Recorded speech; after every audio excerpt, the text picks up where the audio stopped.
Welcome to the Rim Brake Rodeo. We hope this video helps. You start by removing power. Disconnect the battery negative and wait 1 minute so airbags and modules relax. Next, remove visible trim. Pry gently at the edges with plastic tools to avoid scratch damage. Unscrew the center bezel and a /C vents using Torx T20/T25.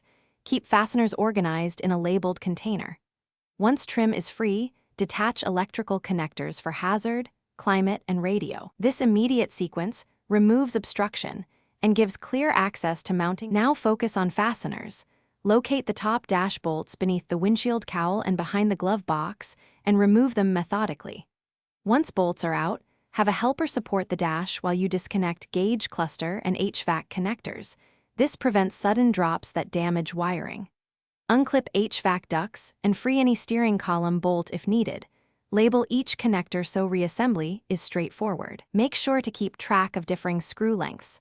Organize them by location to avoid confusion later.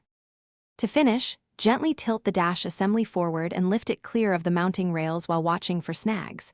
Have your helper guide the rear so harnesses aren't stressed. Once out, inspect all plastic clips and electrical connectors.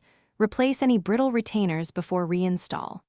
If the vehicle shows warning lights or airbags errors after reconnection, make sure grounds are tight and every plug is fully seated. Clearing codes with a scanner after fixing connector issues usually confirms resolution. Thanks for watching. Consider subscribing if we helped you.